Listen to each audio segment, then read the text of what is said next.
Казвам се Вероника Братанова, на 24 години от град Монтана.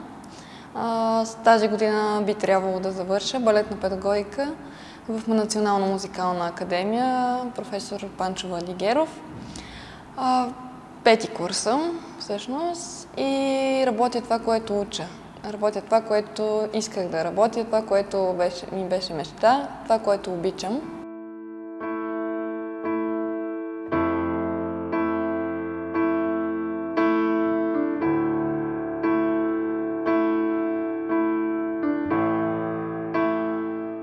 В началото, ако трябва да съм честна, изобщо не бях от надеждите. В смисъл, като ме записаха едно кривокрако, клющаво, невзрачно момиченце, но даже аз не знам кога нещата се случиха. И след като завърших, всъщност реших да кандидатствам с танци, което не беше никак лесно и приятно, ако трябва да съм честна, защото не съм била в хореографско училище, завършила съм финансово-стопанска гимназия, не балетно.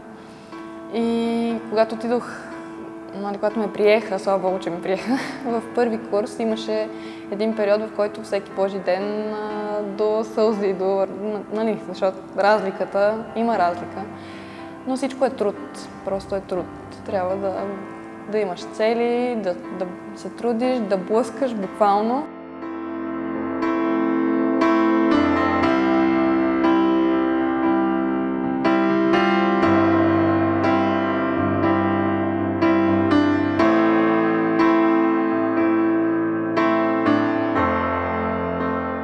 Видях обява за кастинг за един от големите центрове за спортни танцови занимания, Dance Academy в София и реших да си пратя документите.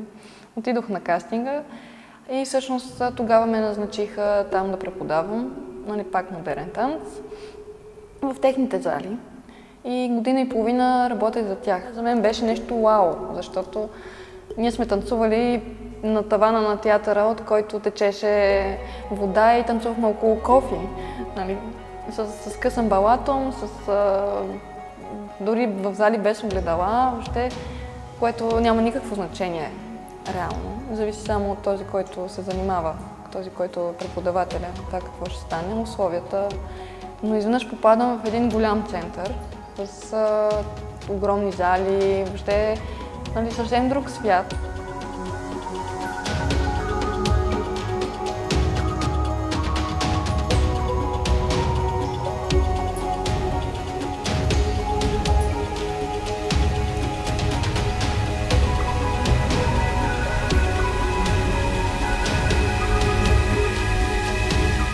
Напуснах.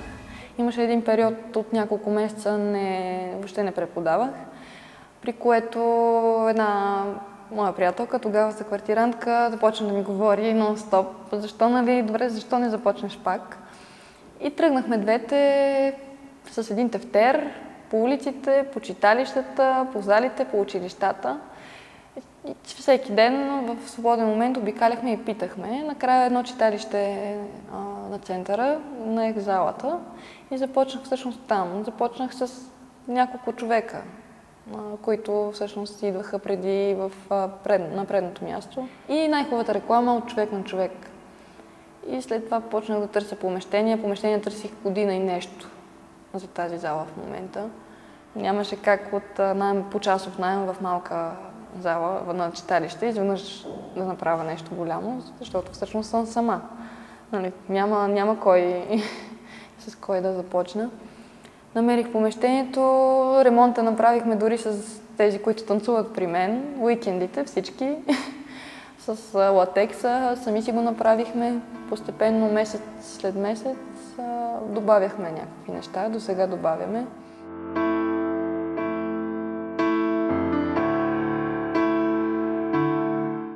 Един танц, разбира се, зависи от музиката, зависи от емоцията, но вътре в себе си може да изживееш в едно изпълнение всички възможни емоции. Радост, тъга, гняв, лудост.